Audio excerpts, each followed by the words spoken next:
ವಿಗ್ರಹವನ್ನ ವಿರೂಪಗೊಳಿಸಿದ್ದಾನೆ. ದೇವರ ಬೀಸನಹಳ್ಳಿ ವೇಣುಗೋಪಾಲ ಸ್ವಾಮಿ ದೇಗುಲದಲ್ಲಿ ಘಟನೆ ನಡೆದಿದೆ. ಕಬೀರ್ ಮೊಂಡಲ್ ಕೃತ್ಯ ನಡೆಸಿದ ಬಾಂಗ್ಲಾ ಪ್ರಜೆ ದ್ವಾರಪಾಲಕ ವಿಗ್ರಹ ವಿರೂಪಗೊಳಿಸಿದ್ದು ಅಲ್ಲದೆ ಚಪ್ಪಲಿ ಹಾಕೊಂಡು ಗರ್ಭಗುಡಿ ಪ್ರವೇಶಕ್ಕೆ ಯತ್ನಿಸಿ ವಿಗ್ರಹಕ್ಕೆ ಚಪ್ಪಲಿಯಲ್ಲೇ ಹೊಡೆಯೋಕೆ ಯತ್ನಿಸಿದ್ದಾನೆ. ಈ ವೇಳೆ ಆರೋಪಿಯನ್ನ ಮಾರತಹಳ್ಳಿ ಪೊಲೀಸರು ಬಂಧಿಸಿದ್ದಾರೆ. ಪೊಲೀಸರು ವಿಚಾರಣೆಯನ್ನ ನಡೆಸುತ್ತಿದ್ದಾರೆ.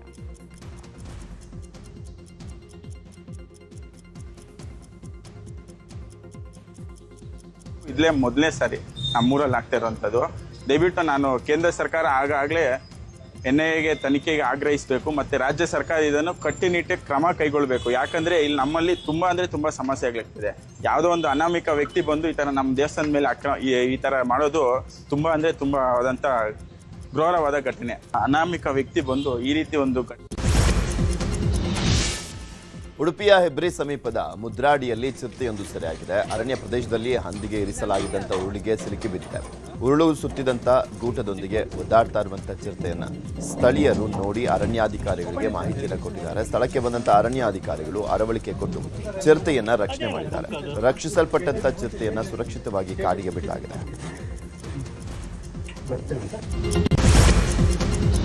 ಮೈಸೂರಲ್ಲಿ ಆತಂಕ ಹುಟ್ಟಿಸಿದ್ದ ಹುಲಿ ಕೊನೆಗೂ ಸೆರೆಯಾಗಿದೆ. ಸಾಕಾನೆಗಳ ನೆರವಿನಿಂದ 7 ವರ್ಷದ ಹೆಣ್ಣು ಹುಲಿ ಸೆರೆಗೆ ಕಾರ್ಯಾಚರಣೆ ನಡೆಸಿದ್ದ ಅರಣ್ಯ ಇಲಾಖೆ ಕೊನೆಗೂ ಯಶಸ್ವಿಯಾಗಿದೆ. ನಿನ್ನೆ ಹುಲಿ ಸೆರೆಗಾಗಿ ನಂಜನಗೂಡು ತಾಲೂಕಿನ ಈರೇಗೌಡನ ಹುಂಡಿಯಲ್ಲಿ ಕಾರ್ಯಾಚರಣೆ ನಡೆಸಲಾಗಿತ್ತು. ಅಲ್ಲಿಂದ ತಪ್ಪಿಸಿಕೊಂಡಿದ್ದ ಹುಲಿ ಅಂಜನಾಪುರ ಗ್ರಾಮದ ಮನೆಯ ಶೌಚಾಲಯವೊಂದರಲ್ಲಿ ಅಡಗಿತ್ತು. ಕೊನೆಗೂ ಹುಲಿ ಸೆರೆಯಾಗಿದ್ದು ಜನರು ನಿಟ್ಟುಸಿರು ಬಿಟ್ಟಿದ್ದಾರೆ.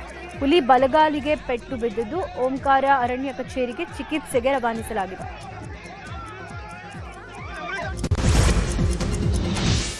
ಮೈಸೂರಿನಲ್ಲಿ ದಿನದಿಂದ ದಿನಕ್ಕೆ ಹುಲಿ ದಾಳಿ ಹೆಚ್ಚಾಗ್ತಾ ಇದೆ. ಇದೀಗ HD ಕೋಟೆ ತಾಲೂಕಿನ ಹೊಸ ಹೊಳಲು ಗ್ರಾಮದ ಬಳಿ ಮತ್ತೆ ಹುಲಿ ದಾಳಿಗೆ ಹಸು ಬಲಿಯಾಗಿದೆ. ಮತ್ತು ಒಂದು ಕಡೆ ಹಸು ಗಾಯಗೊಂಡಿದೆ. ಸುದ್ದಿ ತಿಳಿದು ಸ್ಥಳಕ್ಕೆ ಅರಣ್ಯಾಧಿಕಾರಿಗಳು ಭೇಟಿ ನೀಡಿ ಪರಿಶೀಲನೆಯನ್ನ ಮಾಡಿದ್ದಾರೆ.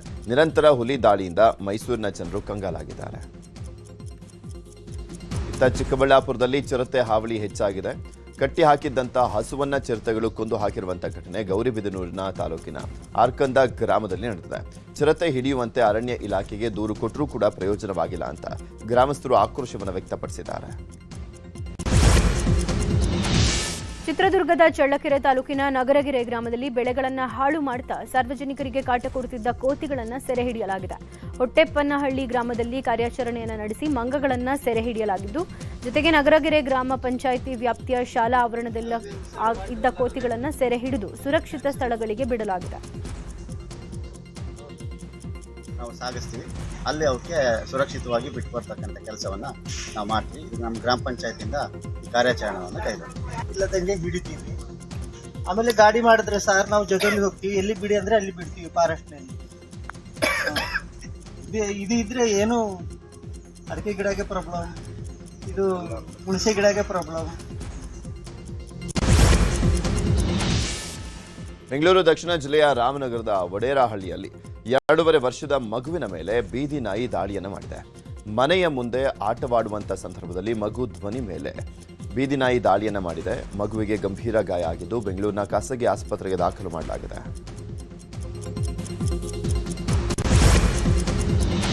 ಸಾಲದ ಕಂತು ಕಟ್ಟಿಲ್ಲ ಅಂತ ರೈತನ ಹಸುಗಳನ್ನು ಫಿನಾನ್ಸ್ ಸಿಬ್ಬಂದಿ ಕರೆದೊಯ್ದಿರುವ ಘಟನೆ ಶಿವಮೊಗ್ಗ ಜಿಲ್ಲೆಯ ಸಿದ್ಲಿಪುರ ಗ್ರಾಮದಲ್ಲಿ ನಡೆದಿದೆ.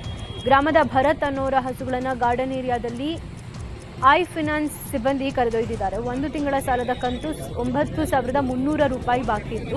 ಈ ಹಿನ್ನೆಲೆ 1 ಎತ್ತು 2 ಹಸುವನ್ನು ಸೀಸ್ ಮಾಡಿ ವಾಹನದಲ್ಲಿ ತುಂಬಿಕೊಂಡು ಹೋಗಿದ್ದಾರೆ.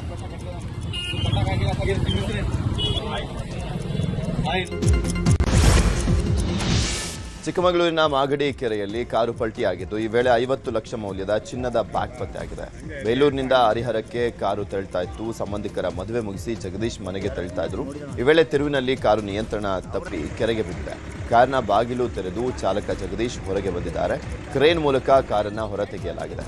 ಬಳಿಕ ಮುಳುಗು ತಜ್ಞ ಈಶ್ವರ್ ಮಲ್ಪೆ ನೇತೃತ್ವದ ತಂಡ ಚಿನ್ನದ ಬ್ಯಾಗ್ಗಳಿಗಾಗಿ ಶೋಧವನ್ನ ಮಾಡಲಾಯಿತು. ಈ ವೇಳೆ ಕೆರೆಯಲ್ಲಿ ಬ್ಯಾಗ್ ಪತ್ತೆಯಾಗಿದೆ. ಬೆಳಗಾವಿ ಜಿಲ್ಲೆಯಲ್ಲಿ ಬಾತ್ರೂಮ್ನಿಂದ ಎಸ್ಕೇಪ್ ಆಗಿದ್ದ ಖೈದಿಯನ್ನ ಮತ್ತೆ ಅರೆಸ್ಟ್ ಮಾಡಲಾಗಿದೆ. ಮಾಂಜರಿ ಗ್ರಾಮದ ಅನಿಲ್ ಬಂಧಿತ ಆರೋಪಿ. ಅನಾರೋಗ್ಯ ಹಿನ್ನೆಲೆ ಈತನನ್ನ ಬೆಳಗಾವಿ ಬೀಮ್ಸ್ ಆಸ್ಪತ್ರೆಗೆ ಕರೆತರಲಾಗಿತ್ತು. ಬಾತ್ರೂಮ್ಗೆ ಹೋಗಿ ಬರೋದಾಗಿ ಹೇಳಿ ಅನಿಲ್ ಅಲ್ಲಿಂದಲೇ ಎಸ್ಕೇಪ್ ಆಗಿದ್ದ. ಬೆಳಗಾವಿ ನಗರದ ಕೋರ್ಟ್ ಆವರಣದ ಪಕ್ಕದಲ್ಲಿದ್ದ ಖೈದಿಯನ್ನ ಸೆರೆ ಹಿಡಿಯುವಲ್ಲಿ ಪೊಲೀಸರು ಯಶಸ್ವಿಯಾಗಿದ್ದಾರೆ. ಕೋಲಾರದಲ್ಲಿ 10 ಟ್ರ್ಯಾಕ್ಟರ್ ಕಳ್ಳತನ ಮಾಡಿದ್ದಂತ ಕದಿಮನನ್ನ ಬಂಧನ ಮಾಡಲಾಗಿದೆ. ಪುರುಷೋತ್ತಮ್ ರೆಡ್ಡಿ ಬಂಧಿತ ಆರೋಪಿ. ಈತ ಮುಜಾಯಿದ್ ಎಂಬುವರ ಟ್ರ್ಯಾಕ್ಟರ್ ಅನ್ನ ಬಾಡಿಗೆ ಪಡೆದು ಹಣ ನೀಡದೆ ವಂಚನೆಯನ್ನ ಮಾಡಿದ. ಜೊತೆಗೆ ಬಾಡಿಗೆ ಹಣ ನೀಡದೆ ಪರಾರಿಯಾಗಿದ್ದ. ಆರೋಪಿಯನ್ನ ರಾಯಲ್ಪಾಡು ಪೊಲೀಸರು ಬಂಧಿಸಿ ವಿಚಾರಣೆಯನ್ನ ಮಾಡಿದ್ರು. ಈ ವೇಳೆ ಸರಣಿ ಟ್ರ್ಯಾಕ್ಟರ್ ಕಳ್ಳತನ ಮಾಡಿರುವಂತದ್ದು ಬೆಳಕಿಗೆ ಬಂದಿದೆ. ಬಂಧಿತನಿಂದ 70 ಲಕ್ಷ ಮೌಲ್ಯದ 10 ಟ್ರ್ಯಾಕ್ಟರ್ಗಳನ್ನು ವಶಕ್ಕೆ ಪಡೆಯಲಾಗಿದೆ.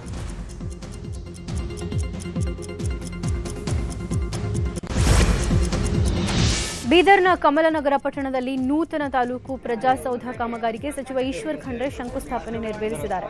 ಕಾರ್ಯಕ್ರಮದ ಕುರಿತು ಮಾತನಾಡಿದ ಈಶ್ವರ್ ಖಂಡ್ರೆ, ಕಮಲನಗರ, ಹುಲ್ಸೂರ ಹಾಗೂ ಚಿಟ್ಟಗುಪ್ಪ ತಾಲೂಕುಗಳಲ್ಲಿ ಆಡಳಿತ ಭವನಕ್ಕಾಗಿ ಅನುದಾನ ಬಿಡುಗಡೆ ಮಾಡಿಸಿದ್ದೀನಿ. 1 ವರ್ಷದೊಳಗೆ ಕಾಮಗಾರಿ ಪೂರ್ಣಗೊಳಿಸಿ ಜನಸೇವೆಗೆ ಸಮರ್ಪಿಸುವ ಉದ್ದೇಶ ಇದೆ ಎಂದರು.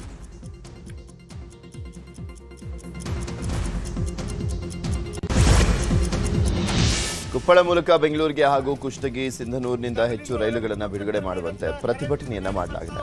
ಕರ್ನಾಟಕ ರಾಜ್ಯ ರೈಲ್ವೆ ಜನಪರ ಹೋರಾಟ ಸಮಿತಿಯಿಂದ ನಿನ್ನೆ ನಗರದ ಕೇಂದ್ರೀಯ ಬಸ್ ನಿಲ್ದಾಣದ ಬಳಿ ಪ್ರೊಟೆಸ್ಟ್ ಅನ್ನು ಮಾಡಲಾಯಿತು.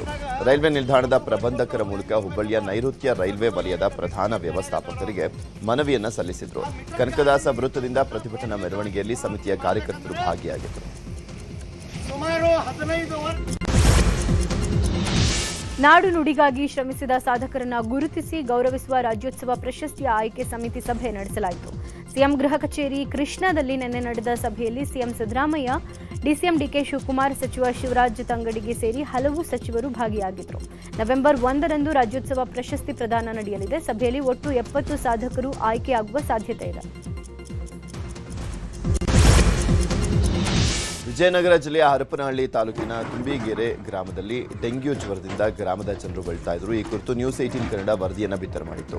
ಸದ್ಯ ವರದಿ ಬೆನ್ನಲ್ಲೇ ಎಚ್ಚೆತ್ತಂತ ಅಧಿಕಾರಿಗಳು ಗ್ರಾಮಕ್ಕೆ ಭೇಟಿ ನೀಡಿ ಪರಿಶೀಲನೆಯನ್ನು ಮಾಡಿದ್ದಾರೆ.